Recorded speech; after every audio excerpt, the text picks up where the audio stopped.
Hey, welcome to Vic Sports Center. We actually just got a motor in, and we want to give you an idea of kind of how we start diagnosing on a motor. This particular motor is a 200 horsepower Mercury. Customers complain is it's idling rough, especially when it's cold. A lot of times when that goes on, a lot of times it's a thermostat, a possible problem with a thermostat. It could be a plug, it could be a coil, but diagnosing wise, we've already popped the cow, we've hooked it up to the laptop, we've got water hooked up. On these motors, you need to put piece of tape on the front so the water doesn't just drain right out of the motor, okay? And so we're going to get ready and we're going to start this thing. And we have it hooked up. And this is the greatest thing about these new motors. In the old days, you would literally just have to start pulling parts off. You pull the thermostats, look at them. Pull the spark plugs, look at them. Do a spark check. We can actually go in with this computer. We're going to be able to read what the temperature of the motor is coming up to from the temperature sensors. We can shut off each cylinder right down the line and turn them back on. There's tons of things we can read. We can read all the information that this motor's computer is putting out. We can read on that laptop. So I'm going to flip the water on here. We're going to give her a start.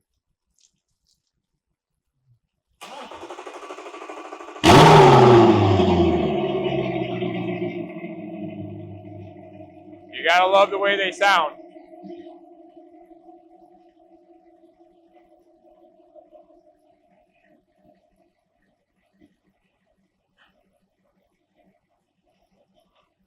One other thing you can notice, we're sitting here running a 4-stroke inside the building, and you notice there's not smoke all over the place. If we'd have started an old 2-stroke carbureted motor at this point, this whole place would be fogged right now. So super clean burning engines.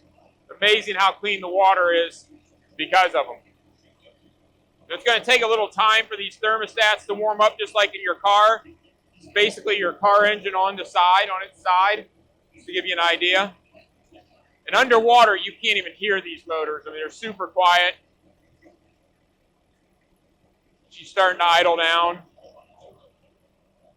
And we have temperature going up.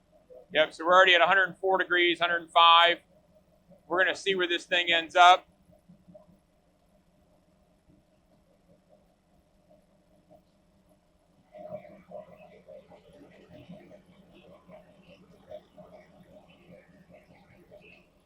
And these computers have really cut down on diagnose time for these engines.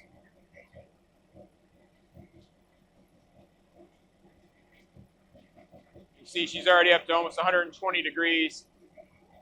And while we're waiting for that, Andrew, why don't you go ahead and shut a couple cylinders off and we can show how we can actually shut them down.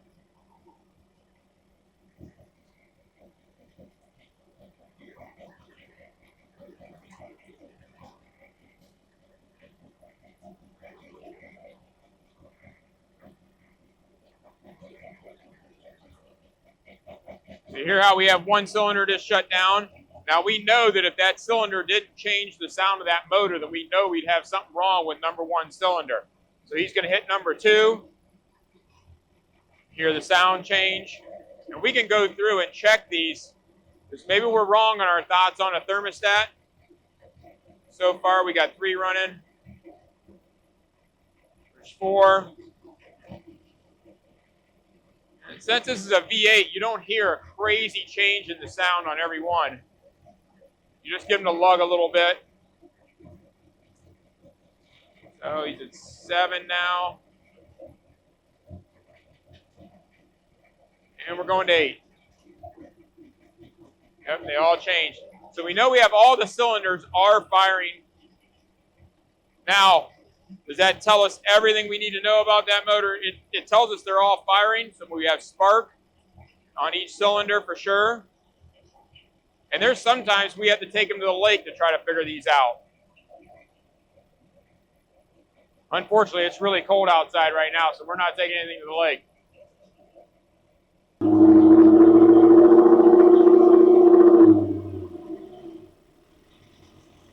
And we're at 147 degrees, and that's where that motor is supposed to run, if I'm not mistaken, somewhere right around 145, 150.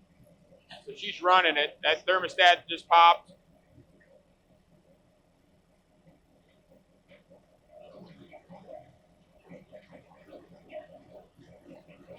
She's coming down, which is right.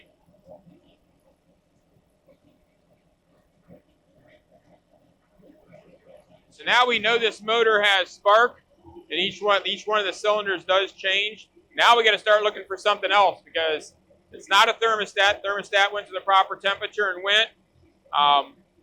Could it be a spark plug? It could be spark plugs. But we're going to start searching this computer and see what we can find. Okay, so we ran the motor. We shut each cylinder off. We checked it came up to temperature. Now we have to actually start working on a little bit more, probably pulling spark plugs, possible compression check, things like that, start trying to figure something out on this. But what it did save us, just in that quick hit on that computer, it tells us we don't have to pull the thermostats. They're going up to temperature. We know we have spark in each one, so we don't have to do a spark check because we know all the coils are firing. Now we have to go in search of, could a spark plug be breaking down if the spark plugs have not been changed in this? Could it be a possible problem with the motor or compression check or something like that? We're going to have to move more to a mechanical part of the job as far as diagnostics and actually start taking things apart. But that computer just told us a lot of information in a really short amount of time.